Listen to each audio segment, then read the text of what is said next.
Can I first of all say it's great to be with you this evening. Can we give a big round of applause to Mary and the whole team who kept it?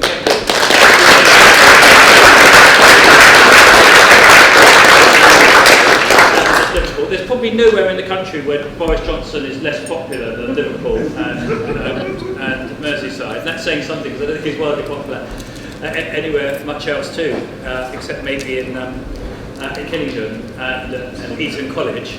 And by the way, I think suspending the right of people moving to college to go to politics would be about the best thing we could possibly do to deal with this Brexit catastrophe at the moment.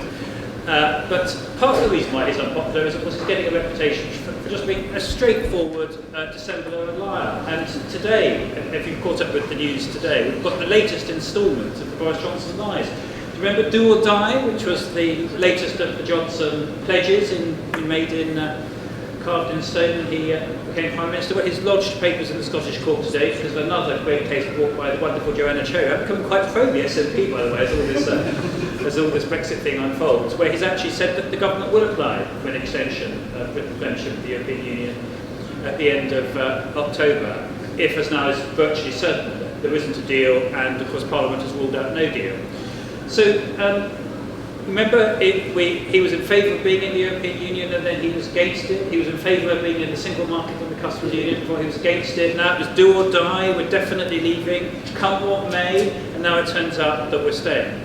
My judgment, though, because I'm very keen that we discuss what's going to happen next, because we're a campaigning organisation, as Mary so rightly said, and it's how we campaign to bring this to a conclusion which has us staying in the European Union and ending this Brexit nightmare. My judgment, unfortunately, is that him simply applying for the extension isn't going to be the end of his premiership or the end of him. Everyone expects Boris Johnson to lie. I mean, it's like the clock, which is stopped. Twice a day he might tell the truth by accident. Everyone expects him to lie the rest of the time. He will say that I can write the script now. He will say that he was forced by the Remain Parliament, by the enemies within, to have this technical extension, he'll call it, a technical extension while he gets agreement from Jeremy Corbyn to an election, and that's what he will play for next, it looks to me. I mean, looking at the cards on the table and what's the realm of the possible at the moment. He will say he has to do this technical extension. He's not doing it willingly, it's forced on him. What he now needs is an election where he can force the issue with the voters, because of course the opinion poll showed this is significantly more popular than Jeremy Corbyn, and there's his best hope of staying Prime Minister is to do that. Because the only thing this is really in aid of is that he remains as Prime Minister. So the bad news is that I don't think simply applying for the extension at the end of October is going to end it. The good news is I do believe we are in the end game of Brexit now, and as we get into the end game, his options are extremely limited. What he's essentially playing for then is that he can have the election and win it. Now, my judgment at the moment is that if he gets the election, he's not going to win it outright. I mean, predicting election outcomes is a mug's game. But looking at the range of what look to me to be the credible scenarios at the moment, an outright Conservative majority, which is no deal foolproof. So he's got to get a majority of 10 or 20 well over the line, because it has some to end. People like David Lidington, who was the Deputy Prime Minister before, people of this kind of simply won't vote for no deal. I think that it is almost inconceivable that could happen. So it's still my judgment that even if we have an election and the worst case comes out of it, which is that Boris Johnson is the largest party and is still in the government, I still don't think we will end up with a no-deal Brexit. I still think that what will happen is an attempt to deal, a horrendous further process of negotiation, and then a referendum. So what we need to do to come to the point as to what matters in our campaigning is to be all geared up for an election where you should back, to be blunt, you should back the candidates who aren't Conservative and aren't going to go hurtling towards Brexit. So you have to make a judgment in each constituency as who that is for the election first, but then I think we will get to a referendum, and in that referendum it will be a straightforward no deal, essentially no deal v Remain. And it's possible, and what I'm playing for hard in Parliament at the moment, it's possible we'll go straight to a referendum. It's obviously, I've always taken a view in politics, which is now very unfashionable, that you should work out what's the right thing for the country and work back from that. So that is a very unfashionable view at the moment. It certainly isn't one entertained by the Prime Minister at all, who works back from what he thinks is in his own personal interest to be Prime Minister and reverse engineers from that. But the right thing for the country, without a shadow of doubt now, is to have a referendum which resolves Brexit, and of course we confidently hope it will resolve it by ending Brexit, and then afterwards to have an election, where the big issue then is the future of the country and what the programmes are by the political parties, what they would move on to. If we have an election first, that election is bound to be, by force of circumstance, overwhelmingly concerned with Brexit. As I say, I think after an agonising period of some further negotiations, it will end up in a referendum. Then I think we'll end up with another election after that, because then we'll have to have an election on the future of the country. And if you think that that's unlikely, look at what's happening in Spain at the moment, where they've had a massive political crisis and an inability to forge a stable government and a pathway to the future. And they are just now embarking on their 4th election in 4 years. So when political systems come under massive strain and start breaking apart, which is basically what's happening to us at the moment, then this whole process can go on for a lot longer than people think. So what is it that we need to do? We need to be in tip-top campaigning mode, and I know that that is where you are here. We need to be prepared for an election where the task is to come in strongly behind the Remain candidates constituency by constituency. But over and above all, because to be blunt, in the election campaign itself, it's the political parties that will be the main vehicles in the election campaign. When it comes to the referendum, though, which I think is very likely, either coming first or coming after an election, we need to have a Remain campaign, which is out of all proportion stronger, more passionate and more effective locally and nationally than last time. So let me just say a few words, because we've got some very distinguished speakers and I don't want to take up too much time, as to what it is that we need to get in place. Firstly, we need to be mobilised and we need to have strength, conviction and numbers. The fact that there are so many of you here on a not particularly nice Friday evening shows everything about how serious this issue is. I've now addressed more than 150 meetings in the last 18 months on Brexit, and I'm just staggered at how many people are coming out and want to express their own view and do things. The question I always get is, what can we do to help end this nightmare? And that is hugely important, because that was not happening 3 years ago. And if I can be self-critical, in the last referendum campaign, I made precisely one speech, and that was as a fill-in for somebody who dropped out at the last minute. It didn't cross my mind we were going to lose the last referendum. We were hugely complacent. I completely admit, I wasn't wild with excitement of campaigning alongside George Osborne and David Cameron, so I was sort of instinctively averse to it, but I would have done that if I thought we had any danger of losing it.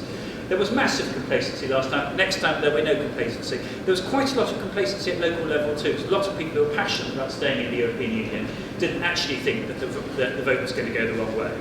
So getting mobilised community by community and nationally is hugely important. That means keeping a programme of activities going. I hope lots of you are going to be at the big march on the 19th of October. Are there coaches going down from St Helens and Liverpool? Yes. Good, excellent. Well, what we need is, because it's momentum that is everything, what we need is for this march and demonstration to be bigger than the last one. So we need to be well over 1 million. We need the whole of central London to stop this time, and therefore the more of you who can come with your 20 closest friends, the better. That hugely matters, and that will be a critical moment. The 19th of October is, fortuitously, that is the day under the Ben Act that Boris has to send, by then he has to have sent a letter. So he will either be sending it on the 19th, or he will have sent it by then. And so people will be focusing on the next steps beyond that. So local campaigning is hugely important. But also, we've got to hone our message. And what our message needs to be is obviously a message based on facts and getting rebuttal on all the lies that have been told by Boris Johnson and the Leave campaign. All of that's important. And we've now got them down to a T, because we're so versed in them, and day by day we rehearse these arguments. We know that all of the things that were said 3 years ago were either misleading or a total pack of lies. The big bus with 350 million a week on for the NHS, well, we now know it's 39 billion we've got to give the EU. Do you remember Liam Fox and the trade deals that were going to be ready a minute after midnight? Well, we know none of those deals are there. The border in Northern Ireland, there was going to be no threat to the Good Friday Agreement. It would all be electronic and in the clouds, and we now know this is going to be the most complicated set of border arrangements in the history of borders internationally, and there's a real threat to the Good Friday Agreement. So all of those arguments, which are essentially rebuttal arguments to the claims made by Remain, we need to make all of those. But, and this is my last point, what we need to add to it this time is a real intensity of passion on the pro-European case. This isn't just about a set of technical arguments to do with trade, to do with borders, and to do with a kind of ledger of how much we give the EU and how much the EU gives us. It is about two big and fundamental things beyond that. Big fundamental thing beyond that is the whole of the life chances, horizons, and opportunities of the next generation. For young people, and we will win this referendum or lose it by whether or not we mobilise young people, they are overwhelmingly against Brexit. For young people, this is existential. This is withdrawing their right to live, travel, love, set up businesses, settle across 28 countries, that being reduced to one. And as young people recognise that, they're becoming passionate in their campaigning against Brexit. I've done meetings of sixth formers and students up and down the country, and by the way, I think a key thing for the next referendum, and something I should be campaigning for in Parliament, is to have the voting age in the next referendum at 16. I think 16 and 17-year-olds should have the vote in the next referendum. After all, their future is more at stake than anyone's, because they've got more of it at stake. And they overwhelmingly want to have a vote in this referendum, which is a big change in attitude of young people to the voting age in recent years. But as you explain these issues to them, they get it immediately, and they're passionate about not wanting this to happen. As one of the students said to me in a meeting I did at university not far from here recently, when I explained that all of their rights to be able to travel, settle, forge relationships across 28 countries are going to be reduced to one. One of them said, "I now get it," he said. "What you're saying is we are going to be shut up on a small island with Jacob Rees-Mogg, Nigel Farage and Boris Johnson." Well, that is what is going to happen. And they're going to be shut up on it. I mean, I don't want to be shut up on that island either. But they're going to be shut up on it for a great deal longer. The second big argument we need to get across, which is all the more powerful in a world of Trump and re-elected President Putin and President Xi, who has abolished what passes for the Chinese constitution further east, is the vital importance of not having a Britain that is isolated in the world, as Brexit would do. It would isolate Britain, and sustaining a European Union, which is the best peace project we have ever had in the history of Europe. And indeed, in many ways, the only peace project we've had in the history of Europe. And as people sense, this is becoming a more, not less, dangerous world, and we need more friends and stronger international alliances, and shouldn't be jeopardising them. As people sense that, I think we can mobilise that as a really big and powerful argument in the next referendum. In the last one, the video that was most watched on the Remain side was Gordon Brown, which many of you will have seen, walking through the ruins of Coventry Cathedral, which of course is still largely there. Half of Coventry Cathedral wasn't rebuilt. The whole of the precincts of Coventry Cathedral are still as they were after they'd been bombed during the war. And his slogan all the way through was "Lead, not leave." And what we need to capture in the next referendum campaign is not just an argument about trade, borders, money, but an argument about the future, about opportunities and horizons for young people, and about peace and the imperative for us to hold together as a set of European democracies, rather than see us fractured and potentially exploited by undemocratic and really dangerous forces to our east and our west. So, what's my message this evening?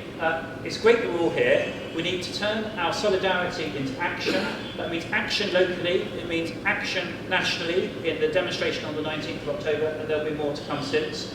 We're not there yet. As I say, I think we've got at least one, possibly two big expressions of democratic opinion before we resolve this crisis. But all of the movement is in our direction.